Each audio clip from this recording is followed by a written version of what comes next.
for the Markel family. We are grateful to Jack Campbell, the State Attorney's Office, for his excessive and extremely well-bound leadership. Also, we have to thank Georgia Kappelman, Sarah Dugan, and Jason Newland, and also Eddie Evans. The entire team. And of course, Helene Potluck as well. And also Pat Sanford from the FBI, the TPD, and all of the Tallahassee community and the media that's here today. We really appreciate your support. Thank you all. I'm just going to add, this has been a really long ordeal. Can you say and spell your name for us, please? Charlie Markel, Shelley Markel.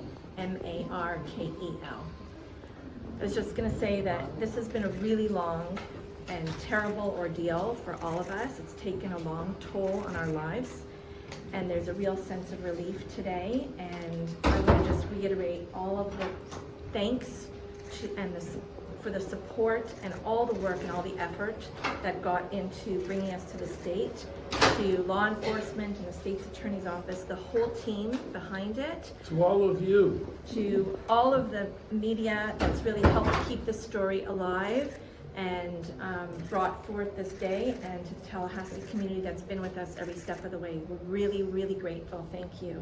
Shelley, do you think that everybody who is responsible for your brother's murder is now behind bars or has been? I think we're going to leave that question for now and enjoy this feeling of relief and satisfaction of today's results, and really just, feel this moment and with our appreciation for the teams that got us here today. Phil, could you just, I was sitting right behind you as the verdict was read, and I saw the emotion in your face. Could you just describe the moment for us? Unbelievable. Joy, happiness. Joy and happiness is a funny thing to say, Well, but it's sort of tinged with this feeling of relief. The relief. It's relief. It's a long time. It's been so long, 9 years, and we got to this point, and it's just a good feeling. We're thankful. We're thankful to everybody. Grateful, yeah. Thank you. Grateful and appreciative. I just wonder what you thought as you heard for the first time a member of the Adelson family testifying about what they say actually happened as you were listening to that testimony. What was in your minds? He deserves a defense, and I think Rashbaum tried hard for him, but the truth is the truth, and that's what came out, and the verdict is guilty. Can you say, do you feel a certain way about this decision, given this is the first one involving one of the people that set this situation? I think we want to say we don't want to talk about the future. We want to live in the moment, and thank you for the present. We are really delighted. Thank you. Thank you. Thank you all. Thank you. Thank you. Georgia, Ms. Kappelman. I'm feeling thrilled. I'm feeling relieved. I'm feeling like a lot of hard work has paid off. Is this the last prosecution we're going to see in the Dan Markel murder, or will there be others? I don't know the answer to that question yet, so stay tuned. I guess That's that's all you guys care question. about. No, that's the question everybody has, is we've asked it after each trial. Who's next? Great job. Revel in this for a few days at least. But what do you think about this element of surprise defense? The shock in the opening.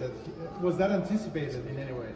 Yes, we did suspect that some version of that could happen. There were some details that we didn't totally anticipate, but wasn't a complete surprise. The double extortion?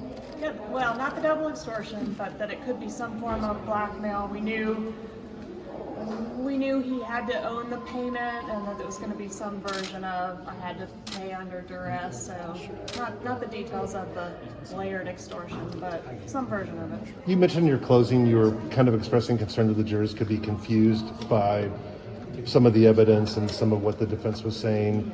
How worried were you when the jury went out that you could end up with a mistrial? Every time the jury goes out, I'm extremely worried. So I was worried. I mean, it's not that I don't trust these jurors or trust my case or trust the evidence or justice, but you never know what's going to happen. And it was a lot of information that was thrown at them. So I had to just sort of hold my breath until the verdict came back. And how did you feel when you heard that first guilty? Oh, there's no way to describe it. Just total relief. Can you tell us how you felt for the Markel family? You've been dealing with them. They have been such troopers. They have stuck with me and stuck behind me. They don't always agree with all the decisions that I've made in this case, particularly the timeline of things. So it's been great to have their support and have them stand behind me the whole way. And I'm thrilled that they got justice today. Just absolutely thrilled. Do they have all the justice they deserve? A Stop. variation of the same thing? I'm a lawyer. Anybody else? Are you gonna still do the investigatory interviews of Harvey and Donna? Not pursuant to the subpoenas that were associated with Mr. Adelson's case. So we'll see going forward whether anything more arises. Is the investigation still going on? Yes. Yep. You said one of the things that you said in your closing when you were talking about Catherine McManua, there's essentially that no one feels more strongly about her than the people on our side of the table.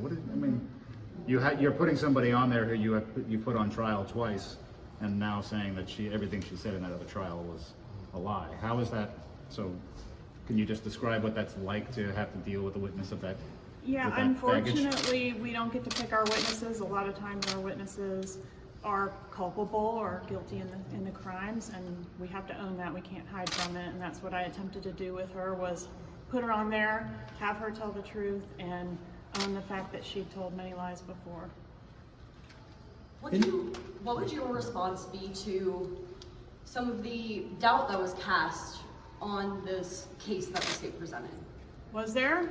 It's a pretty quick verdict. I meant rather on the defense's side. Oh, well, that's their job, and I think they did a fine job. I'm thrilled that justice prevailed and that the jury was able to see the truth through all their good efforts to block it. So why do you think that it was so important for the defense to preserve the element of surprise, that they gave away the corroboration potentially of Harvey, Donna, and Mr. Mintz? I think to keep us unprepared, or to hope that we would be less prepared to rebut it. Did you have to make a lot of changes in your strategy once you heard that opening statement from Mr. Rashbaum?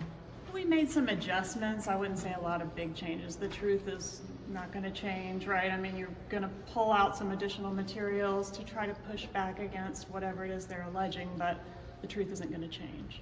Will Catherine McManua get some kind of reward or reduced sentence for her cooperation in this case? That I don't know yet either. That's a conversation I'm going to have with my boss and some other folks on the team, and we'll get back to you on that. All right, speak now. All right, thanks everybody. Thank you, Georgia.